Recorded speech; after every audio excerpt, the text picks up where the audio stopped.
ഇന്ന് നമ്മൾ പരിചയപ്പെടുന്നത് വളരെ വിശിഷ്ടമായ ഒരു സസ്യത്തെയാണ്. ഈ ചെടിയെ അധികം ആർക്കും പരിചയം കാണില്ല. ഈ ചെടിയുടെ പേരാണ് എള്ള്.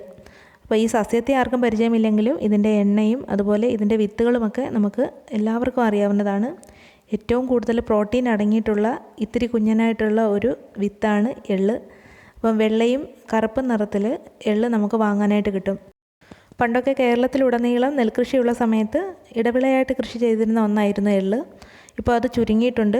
നമുക്കറിയാം ഓണാട്ടുകരയിലെ എള്ളിൻ്റെ വിശേഷം ഭൗമസൂചിക പദവി ലഭിച്ചിട്ടുള്ള ഒരു ഭൂപ്രദേശമായിട്ട് മാവേലിക്കര, കരുനാഗപ്പള്ളി, പത്തനംതിട്ട ഇങ്ങനെയൊക്കെയുള്ള ചില പ്രദേശങ്ങൾ തിരഞ്ഞെടുത്തിട്ടുണ്ട്. അപ്പം നല്ലെണ്ണ എന്ന പേരിൽ അറിയപ്പെടുന്ന ഒന്നാണ് എള്ളെണ്ണ. അപ്പോൾ ഏറ്റവും നല്ല എണ്ണയായിട്ട് അതിനെ അംഗീകരിച്ചിട്ടുള്ളതാണ്. എള്ളിൽ ഏറ്റവും കൂടുതൽ അടങ്ങിയിരിക്കുന്നത് പ്രോട്ടീനാണ്. ഇതിന് പുറമെ iron, phosphorus, manganese, copper, magnesium ഇവയെല്ലാം അടങ്ങിയിട്ടുണ്ട്.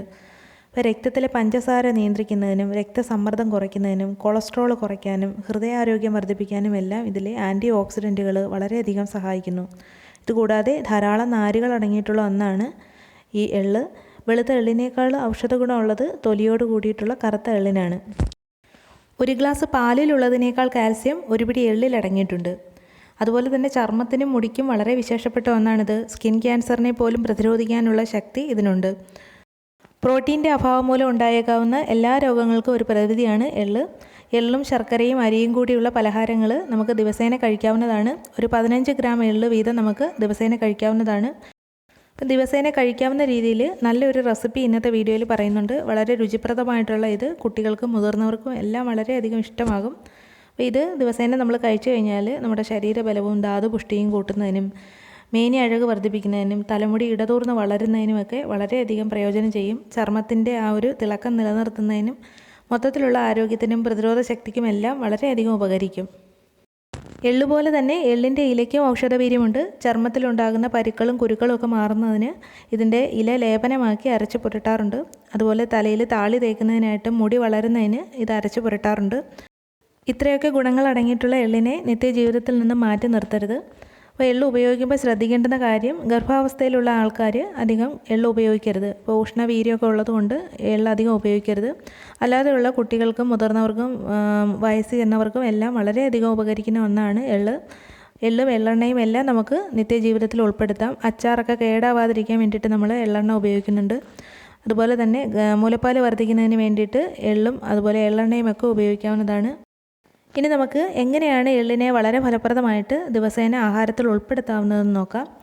ഇതിന് വേണ്ടിയിട്ട് നമുക്ക് കറുത്തതും വെളുത്തതുമായിട്ടുള്ള എള്ള് ഉപയോഗിക്കാം. ഇതിന് പുറമേ നമുക്ക് വേണ്ടുന്നത് കുറച്ച് അവലും അതുപോലെ തന്നെ കുറച്ച് ശർക്കരയുമാണ്. അപ്പോൾ നമുക്ക് അവൽ 1 കപ്പ് എടുത്ത് വെക്കുക. അതിന് പുറമേ നമുക്ക് വേണ്ടുന്നത് എള്ളെടുത്ത് വെക്കുക. എള്ള് നന്നായിട്ട് കഴുകി വൃത്തിയാക്കി ഉണക്കി വെക്കുക. കുറച്ച് ഉണക്ക മുന്തിരിങ്ങ, പൊട്ടുകടല, അതുപോലെ 2 പീസ് ശർക്കര. അപ്പോൾ ശർക്കര നമുക്ക് ആവശ്യത്തിന് മാത്രം ചേർക്കുക. മധുരം കുറവ് വേണ്ടവർക്ക് 1 പീസ് ശർക്കര തന്നെ മതിയാകും. ആദ്യമായിട്ട് നമ്മൾ ചെയ്യേണ്ടുന്നത് ഈ എള്ള് നന്നായിട്ട് വറുത്തെടുക്കുക. അപ്പോൾ ഒരു പാത്രത്തിലിട്ട് നന്നായിട്ട് വറുത്തെടുക്കണം. നന്നായിട്ട് കഴുകി വൃത്തിയാക്കി തോർത്തിയതിന് ശേഷം വേണം നമ്മളിത് വറുത്തെടുക്കാനായിട്ട്. ഇത് നന്നായിട്ട് ഇളക്കി കൊടുക്കണം.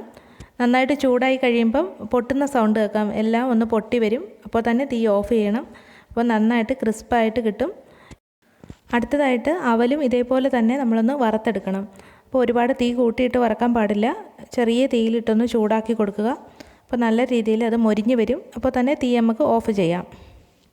അടുത്തതായിട്ട് 1 ഗ്ലാസ് വെള്ളം ചേർത്ത് ശർക്കര നന്നായിട്ട് ഉരുക്കിയെടുക്കണം. പിന്നീട് അത് നന്നായിട്ട് അരിച്ചെടുക്കണം. ഇതിൽ ഒരുപാട് പൊടിയും അഴുക്കൊക്കെ കാണാൻ സാധ്യതയുണ്ട്. അപ്പോൾ അരിച്ച് മാറ്റി വെക്കുക. ഇനി നമുക്ക് എങ്ങനെയാണിത് തയ്യാറാക്കുന്നതെന്ന് നോക്കാം. ആദ്യമായിട്ട് പാനിലേക്ക് കുറച്ച് നെയ്യ് ചേർക്കുക. ഇതിലാദ്യം വറുത്ത് കോരുന്നത് മുന്തിരിങ്ങയാണ്. അപ്പോൾ കഴുകി വൃത്തിയാക്കി വെച്ചിരുന്ന മുന്തിരിങ്ങ ഇതിലേക്കിട്ട് നന്നായിട്ട് മൂപ്പിച്ച് ഇത് മാറ്റി വെക്കണം. ഇപ്പോൾ മുന്തിരിങ്ങ നന്നായിട്ട് മൂത്ത് കഴിഞ്ഞു. ഇത് മറ്റൊരു പാത്രത്തിലേക്ക് മാറ്റി വെക്കാം. ഇത് അവസാനമായിട്ട് നമുക്ക് ചേർത്ത് കൊടുക്കാം. ഇനി ഈ പാനിലേക്ക് 1 കപ്പ് തേങ്ങ തിരുമിയതും കുറച്ച് തേങ്ങ കൊത്തും കൂടി ഇട്ട് കൊടുക്കാം. അപ്പോൾ തേങ്ങ ചെറുതായിട്ട് കഷ്ണങ്ങളാക്കി മുറിച്ചതാണ്.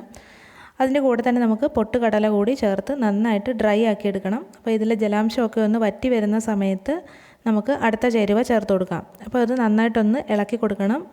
തീ കൂട്ടിയും കുറച്ചുമൊക്കെ വെച്ചിട്ട് ഇളക്കി കൊടുത്തു കഴിഞ്ഞാൽ പെട്ടെന്ന് തന്നെ ഡ്രൈ ആയി കിട്ടും. ഇനി അടുത്തതായിട്ട് ഇതിലേക്ക് നമ്മൾ വറുത്ത് വെച്ചിരിക്കുന്ന എള്ള് കൂടി ചേർക്കണം. അപ്പോൾ ഇത് ഓൾറെഡി നമ്മൾ നന്നായിട്ട് വറുത്ത് വെച്ചിരിക്കുന്ന എള്ളാണ്. അതുകൊണ്ട് ഇതിൽ കിടന്ന് ഒരുപാട് മൂക്കേണ്ട ആവശ്യമൊന്നുമില്ല. നന്നായിട്ടൊന്ന് മിക്സ് ആക്കിയതിന് ശേഷം നമ്മൾ അരിച്ചു വെച്ചിരിക്കുന്ന ശർക്കര പാനിയാക്കിയത് ഒഴിച്ചു കൊടുക്കണം. അപ്പോൾ നമ്മൾ ഇതും കൂടി ചേർത്തിട്ട് നന്നായിട്ട് മിക്സ് ചെയ്ത് കൊടുക്കണം, ഇളക്കി കൊടുക്കണം. ചെറിയ തീയിലിട്ട് നന്നായിട്ട് ഇത് വരണ്ട് വരണം. അപ്പോൾ ഈ ശർക്കര കുറച്ചുകൂടി ഒന്ന് പറ്റി വരുന്ന സമയത്തായിരിക്കും ഇത് പാകമാകുന്നത്. അപ്പോൾ ഇതിലേക്ക് നന്നായിട്ട് മധുരം പിടിച്ച് കിട്ടും. അപ്പോൾ നമ്മൾ ഇട്ടിരിക്കുന്ന തേങ്ങയിലേക്കൊക്കെ മധുരം നന്നായിട്ട് ആഗിരണം ചെയ്ത് കിട്ടുന്നതിന് വേണ്ടിയിട്ടാണ് ഇങ്ങനെ ചെറിയ തീയിലിട്ട് ഇളക്കി കൊടുക്കേണ്ടത്. അപ്പം കുറച്ച് സമയം ഇതിങ്ങനെ ഇളക്കി കൊടുക്കേണ്ടതുണ്ട്. ഇപ്പോൾ കുറച്ച് സമയം കഴിയുമ്പം ഇത് നന്നായിട്ട് വരണ്ട് വന്നിട്ടുണ്ട്. ഇതിലേക്ക് നമുക്ക് കുറച്ച് ഏലക്ക കൂടി ചേർത്ത് കൊടുക്കാം. ഏലക്ക ഒന്ന് ചതച്ചതിന് ശേഷം ഇതിലേക്ക് ചേർത്ത് കൊടുക്കാം, നല്ലൊരു മണം കിട്ടും. വീണ്ടും നമുക്കിത് നന്നായിട്ട് ഇളക്കി കൊടുക്കാം. അപ്പോൾ ഇത് ഒന്ന് വരണ്ട് നന്നായിട്ട് പറ്റി കഴിഞ്ഞു. ഇതിലേക്ക് നമുക്ക് അവൽ കൂടി ചേർത്ത് കൊടുക്കണം. അപ്പോൾ നമ്മൾ മൊരിച്ച് വെച്ചിരിക്കുന്ന അവലാണ്, അതുകൂടി ഇതിലേക്ക് ചേർത്ത് നമ്മൾ സാവധാനത്തിൽ ഇളക്കി കൊടുക്കുക. അവലും എള്ളും എല്ലാം കൂടി ശർക്കരയിലിട്ട് നന്നായിട്ട് വിളയിച്ചെടുത്തിരിക്കുകയാണ്. ഇത് നല്ല ചൂടോട് കൂടിയാണ് ഇപ്പോൾ ഇരിക്കുന്നത്. അപ്പോൾ നമുക്ക് ഇതേ രീതിയിൽ തന്നെ ഉപയോഗിക്കാം. അപ്പോൾ കുറച്ച് ദിവസത്തേക്ക് വെച്ചിരിക്കണമെന്നുണ്ടെങ്കിൽ നമുക്ക് ഇത് ഉരുട്ടി ഒരു ലഡു രൂപത്തിലാക്കിയാണ് ഉപയോഗിക്കേണ്ടത്. അപ്പം നമുക്ക് ഒരുപാട് ക്വാണ്ടിറ്റിയൊക്കെ ഉണ്ടാക്കുകയാണെങ്കിൽ ഈ പൊടി രൂപത്തിലെടുത്ത് വെക്കേണ്ടതില്ല, ലഡു രൂപത്തിൽ വെക്കാം. അതിന് വേണ്ടിയിട്ട് നമ്മൾ മുന്തിരിങ്ങ കൂടി ചേർത്ത് ഓരോ മുന്തിരിങ്ങയും ഓരോ ലഡുവിൽ വരുന്ന രീതിയിൽ ഉരുട്ടിയെടുക്കണം. ഇങ്ങനെയാണ് നമ്മൾ ലഡു തയ്യാറാക്കുന്നത്. അപ്പോൾ ഇതെല്ലാം കൂടി നമ്മൾ ഒന്നുകൂടി മിക്സാക്കി വെക്കുകയാണ്. കുറച്ച് ദിവസത്തേക്ക് സൂക്ഷിച്ച് വെക്കുന്നതിനാണെങ്കിൽ ഇത് ലഡു രൂപത്തിൽ ഉരുട്ടിയെടുക്കണം. കുട്ടികൾക്കൊക്കെ അതായിരിക്കും കൂടുതൽ ഇഷ്ടപ്പെടുന്നത്. അപ്പോൾ അത് ശ്രദ്ധിക്കേണ്ടുന്ന കാര്യം നല്ല ചൂടോടുകൂടി തന്നെ ഉരുട്ടിയെടുക്കാനായിട്ട് ശ്രദ്ധിക്കണം. ഇപ്പോൾ ഇത് നല്ല ചൂടിനിരിക്കുകയാണ്. അപ്പോൾ ഇതിൽ നിന്ന് നമുക്ക് ആവശ്യത്തിന് ഉരുളകളാക്കി വലിപ്പം അനുസരിച്ച് ഉരുട്ടിയെടുക്കാം. അപ്പോൾ നല്ല രീതിയിൽ ഉറച്ച് നിൽക്കും. ചൂടോടുകൂടി മാത്രം ഇത് ചെയ്യുക. അപ്പോൾ തണുത്ത് കഴിഞ്ഞാൽ ഇങ്ങനെ ഉരുട്ടി കഴിഞ്ഞാൽ അത് ചിലപ്പോൾ ഉടഞ്ഞു പോകാനുള്ള സാധ്യതയുണ്ട്. അപ്പോൾ നമ്മൾ ലഡു തയ്യാറാക്കി കഴിഞ്ഞു. ഇനി അവൽ ചേർക്കാതെ എള്ള് മാത്രം ശർക്കരപ്പാനിയിൽ വിളയിച്ച് ഇതുപോലെ ചൂടോടുകൂടി ഉരുട്ടിയെടുത്ത് കഴിഞ്ഞാൽ എള്ളുണ്ട ശരിയാക്കാം. അപ്പോൾ നമുക്ക് ഏതാണോ കൂടുതൽ ഇഷ്ടം അതേ രീതിയിൽ തയ്യാറാക്കുക, ദിവസേന ഉപയോഗിക്കുക. അടുത്തതായിട്ട് മനസ്സിലാക്കാൻ പോകുന്നത് എങ്ങനെയാണ് ശുദ്ധമായിട്ടുള്ള എള്ളെണ്ണ വീട്ടിൽ തയ്യാറാക്കുന്നതെന്നാണ്. അപ്പോൾ ഒരു പിടി എള്ളുണ്ടെങ്കിൽ നമുക്ക് വളരെ ശുദ്ധമായിട്ട് എള്ളെണ്ണ വീട്ടിൽ തന്നെ തയ്യാറാക്കാവുന്നതാണ്. ഇതിന് വേണ്ടിയിട്ട് നമുക്ക് കുറച്ച് എള്ളെടുക്കുക. അപ്പോൾ വെളുത്തതോ കറുത്തതോ ആയിട്ടുള്ള എള്ളെടുക്കുക. അത് നന്നായിട്ട് ഒന്ന് മിക്സിയിലിട്ട് പൊടിച്ചെടുക്കുക. അപ്പോൾ കഴുകി വൃത്തിയാക്കി ഉണക്കിയതിന് ശേഷം പൊടിച്ചെടുക്കുക. ഇനി നമുക്ക് ഒരു ഇരുമ്പ് ചീനച്ചട്ടി അടുപ്പിലേക്ക് വെച്ച് അതിലെ വെള്ളം മാറിയതിന് ശേഷം ഇതിലേക്ക് കുറച്ച് ശുദ്ധമായിട്ടുള്ള വെളിച്ചെണ്ണ ഒഴിച്ചു കൊടുക്കുക. അപ്പോൾ നമ്മൾ തന്നെ ആട്ടി വെച്ചിരിക്കുന്ന വെളിച്ചെണ്ണയാണെങ്കിൽ വളരെയധികം വിശ്വസിക്കാം. അപ്പോൾ ഇതിലേക്ക് കുറച്ച് വെളിച്ചെണ്ണ ഒഴിച്ചു കൊടുക്കുക. ഇനി ഇതിലേക്ക് നമ്മൾ തയ്യാറാക്കി വെച്ചിരിക്കുന്ന എള്ള് പൊടി ചേർത്ത് കൊടുക്കണം. എള്ള് പൊടിച്ചത് ഇതിലേക്ക് ചേർത്തു. ചെറിയ തീയിലിട്ട് നന്നായിട്ട് ഇളക്കി കൊടുക്കണം. അപ്പോൾ ഇതിൽ പതയായിട്ട് വരുന്നുണ്ട്. അപ്പോൾ ഇത് നന്നായിട്ട് ഇതിൻ്റെ ജലാംശം പറ്റി വന്നതിന് ശേഷമാണ് എണ്ണ തയ്യാറാവുന്നത്. അപ്പോൾ കുറച്ച് നേരം നമ്മൾ വെയിറ്റ് ചെയ്യേണ്ടതുണ്ട്. ഇത് ഇളക്കി കൊടുത്തുകൊണ്ടേ ഇരിക്കണം. തീ ഒരുപാട് കൂട്ടി വെക്കാനായിട്ട് പാടില്ല. അപ്പോൾ ഇതിൻ്റെ ഒരു പാകമെന്ന് പറയുന്നത് ഇതിൻ്റെ കളറ് മാറി കറുത്ത നിറത്തിലേക്കൊന്നും പോകാൻ പാടില്ല. ഒരു ഇളം മഞ്ഞ നിറമാകുമ്പോൾ നമ്മളിത് തീ ഓഫ് ചെയ്യണം. ഈ പതയെല്ലാം മാറി ചെറിയ മഞ്ഞ നിറം കാണുമ്പോൾ തന്നെ ഒരു നല്ലെണ്ണയുടെ നിറത്തിലേക്ക് ഇത് മാറും. ആ ഒരു സമയത്താണ് നമ്മൾ തീ ഓഫ് ചെയ്യേണ്ടത്. ഇതിൻ്റെ പതയെല്ലാം ഏകദേശം കുറഞ്ഞു വരുന്നുണ്ട്. അപ്പം നമുക്ക് നോക്കുമ്പോൾ മനസ്സിലാകും പതയെല്ലാം മാറി നന്നായിട്ട് തെളിഞ്ഞു വരും. ചെറിയ മഞ്ഞ നിറത്തോടു കൂടി ആവുന്ന സമയത്ത് നമുക്ക് തീ ഓഫ് ചെയ്യാം. ഒരുപാട് കറുക്കാനായിട്ട് പാടില്ല. ഇപ്പോൾ തീ ഓഫ് ചെയ്ത് ഇത് തണുത്തതിന് ശേഷമുള്ള കാഴ്ചയാണ്. ഇളം മഞ്ഞ നിറത്തിൽ നല്ലെണ്ണയുടെ അതേ നിറത്തിൽ നമുക്ക് ഈ എണ്ണ കിട്ടിയിട്ടുണ്ട്.